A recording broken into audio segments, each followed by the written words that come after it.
3D model of a project is the best way to understand a project. How is the relation between the project itself and the terrain, or how the lights enter in the building.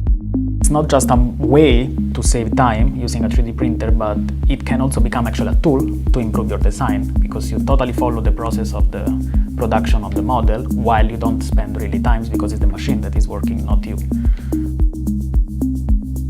All the architects have a 3D model of their project, so you can just slice it and print it. That's all.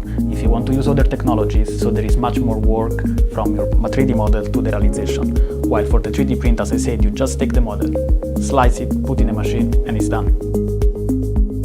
Presentation is super important. It's not just about having a good project, but it matters a lot the way you present it. And let's be honest, when you come to a meeting with a client with a 3D print model, the wow effect is guaranteed.